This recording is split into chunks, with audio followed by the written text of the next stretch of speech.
Professor Wiggleby here, and this debate packs more sparks than a toaster in a bathtub. In just a few minutes, this video explores gun control in America, the biggest arguments for it, the biggest arguments against it, and the awkward grey areas sitting in the middle.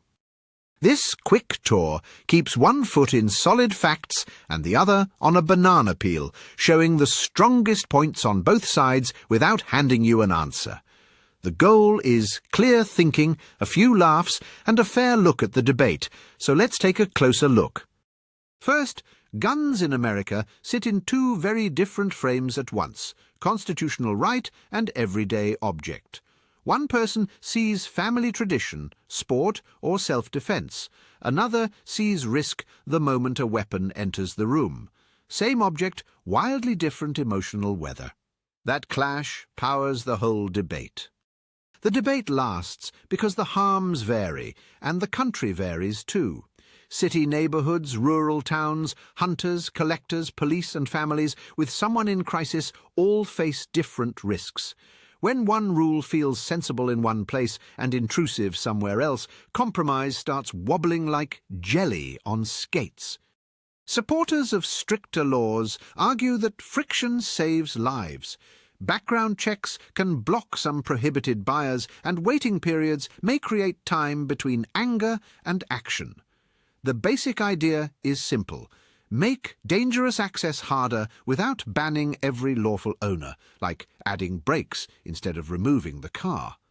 A second pro-control point focuses on homes, not headlines. Advocates say secure storage, device locks and careful handling reduce accidents and theft, while court-reviewed risk orders can create breathing room during a severe crisis. The joke-free translation is boring but important. Fewer easy mistakes, fewer fast disasters. Many critics of stricter laws argue that armed self-defense is not fantasy, especially in remote areas or during emergencies when police response takes time. They worry that new limits hit people who already follow rules, leaving determined criminals and black market sellers grinning in the background like policy raccoons. Critics also ask whether new laws hit the real source of crime. Illegal trafficking, stolen guns, straw purchasing, and weak enforcement already exist. If those gaps stay open, another layer of rules may mostly frustrate legal owners, collectors, or sport shooters, while the worst actors stroll around the policy fence. If anyone claims one perfect study ends the argument, hide the confetti cannon. Gun policy research is useful, yet messy. Some laws show links to reduced suicide or violence, some findings stay uncertain, and researchers keep warning that policy effects depend heavily on design, enforcement, and local conditions. American gun policy often looks like a patchwork quilt stitched during an earthquake. Federal law sets some baselines, states add their own layers, and court rulings keep moving the edges. That means a rule praised in one place can be challenged, limited, or rejected somewhere else almost immediately. This is the part where certainty takes a short coffee break.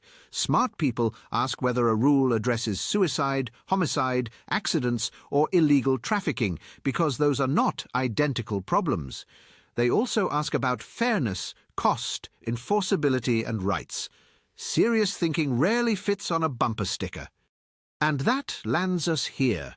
Gun control in America is not a cartoon with one obvious villain and one obvious hero. Some rules may reduce certain harms. Some rules may burden rights or miss criminals. Your conclusion depends on which risks matter most, which freedoms matter most, and what evidence convinces you. On the television, one frozen picture holds the whole puzzle together: law, liberty, danger, and disagreement sharing the same frame. Across this video, you have seen why some people demand tighter rules and why others resist them. The debate stays messy, but the moving parts now sit in focus. Thanks for sticking with a tricky subject all the way through. If you found it thought-provoking, give the like button a polite nudge so thoughtful topics get more room, and if another debate deserves the Wiggleby treatment, leave it in the comments. See you next time. Before you go, at the top left here is my most recent video. Bottom left is what YouTube says matches your viewing history. Bottom right is a playlist of all my videos. And finally, top right is the subscribe icon. Bye again.